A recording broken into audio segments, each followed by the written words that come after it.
Já pensou ver seus familiares estuprados e sem cabeça? As câmeras de segurança que tu colocou não fazem a menor diferença. Eu vou te matar com explosivos? Cuidado onde você vai. Estas são algumas das ameaças que o deputado Jean Willis recebia todos os dias. No e-mail pessoal, no telefone do gabinete em Brasília, nas redes sociais, nas ruas. Isso o obrigava a andar com escolta policial. 3 agentes, 2 carros blindados, o tempo todo, onde quer que ele estivesse. Jean também é um dos 10 maiores alvos de fake news no país, segundo pesquisa realizada em 2018 pela revista Veja, e o único desses alvos com todas as notícias falsas negativas. Imagina viver assim? E se fosse você?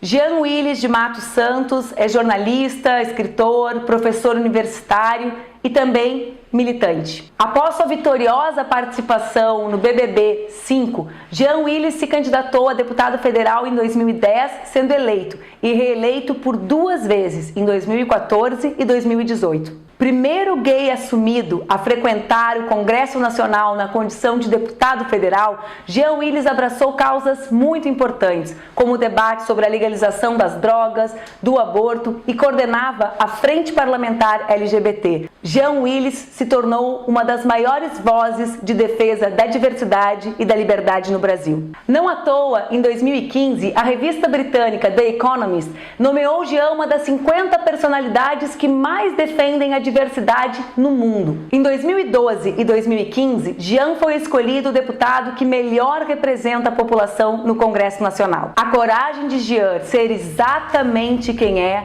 fez com que ele criasse muitas inimizades no Congresso Nacional. Quando ele andava até o plenário, era comum ser chamado por outros deputados de viadinho, queima-rosca, bicha louca.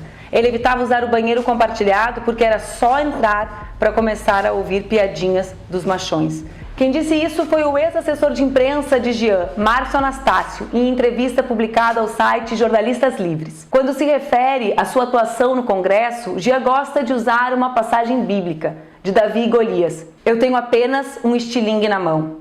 No começo, a equipe de Jean lia as mensagens ruins como lia todas as outras. Elas iam chegando e eram lidas. De repente, a equipe percebeu que tinha algo diferente no ar. 2 pessoas enviavam mensagens demonstrando conhecer todo o Congresso, inclusive os espaços que não tinham câmeras de segurança. Quem assiste às sessões da Câmara pela TV, no jornal ou vê as imagens pela internet, percebe que quando um de nós está ocupando a tribuna ou falando no microfone do meio do plenário, dezenas de pessoas ficam falando na nossa volta. Isso é comum. O incomum é o que sempre aconteceu com Jean. Cada vez que ele ia ao microfone, ouvia as piadas, os olhares, assistia ao ódio que se organizava em torno da sua existência política dentro do Congresso Nacional.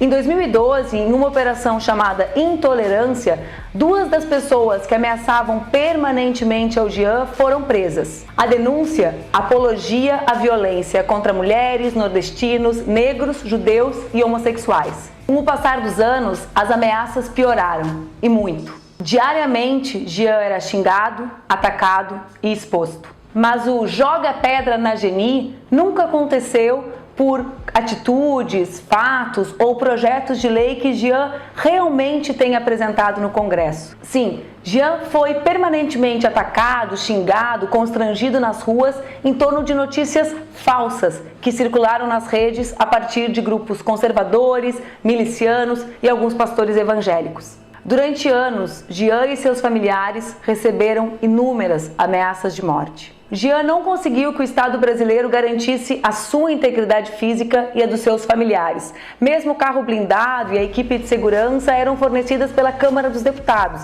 e acreditavam que era necessário apenas garantir ou acompanhar Jean enquanto ele se locomovia da casa ao trabalho, do trabalho para casa. Imagine viver anos sem poder ir a nenhum outro lugar. Não à toa, a Comissão Interamericana de Direitos Humanos exigiu que o Estado brasileiro garantisse a integridade de Jean. No início de 2019, com a apuração tardia da execução de Marielle Franco, torna-se mais nítida o envolvimento de políticos com as milícias do estado do Rio de Janeiro. Jean, deputado federal reeleito por terceiro mandato pelo estado do Rio, decide então deixar o Brasil, não assumindo o seu terceiro mandato. Jean Willis é um exilado político. O Ministério da Justiça identificou Marcelo Valle Silveira Mello como um dos responsáveis pelas ameaças, usando a identidade falsa de Emerson.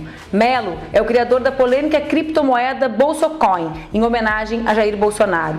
Marcelo participa do Chans e também ameaçou a Lola, como falamos em outro vídeo. Ele foi condenado a 41 anos, 6 meses e 20 dias de prisão por diversos crimes cometidos na internet, dentre eles racismo, terrorismo e incitação de crimes. Mas nunca foi apenas Marcelo.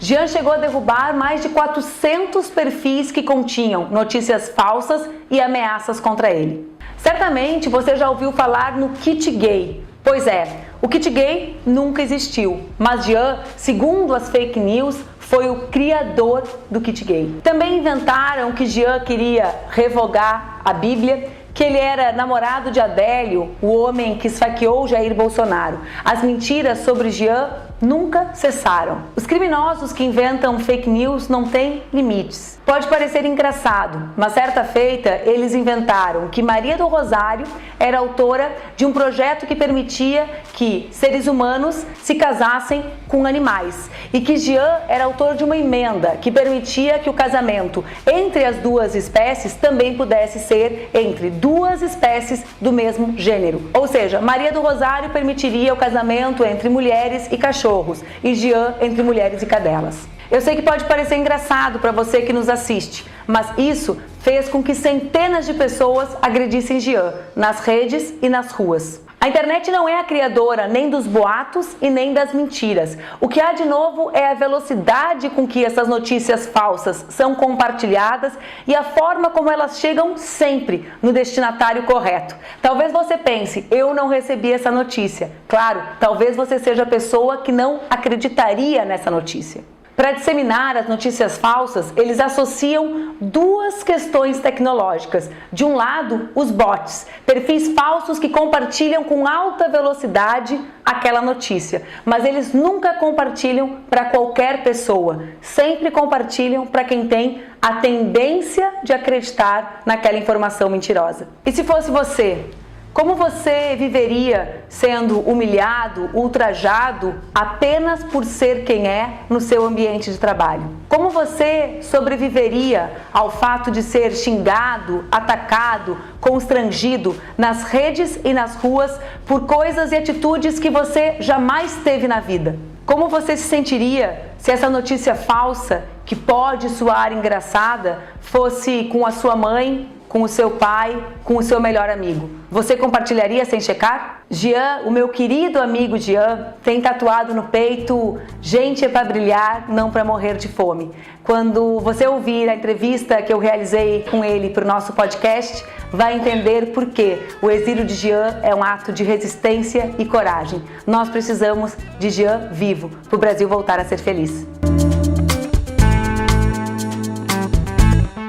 Eu sou Manuela Dávila, diretora do Instituto E Se Fosse Você. Depois de mais de uma década convivendo e enfrentando redes de ódio e fake news, acreditei que é importante que nós passemos a falar sobre isso de forma séria e permanente no Brasil. Se tu gostaste do nosso Instituto, podes contribuir comprando as nossas camisetas ou ajudando no Apoie-se. Se tu curtiu o nosso conteúdo, te inscreve no nosso canal e aperta no sininho para ser notificado.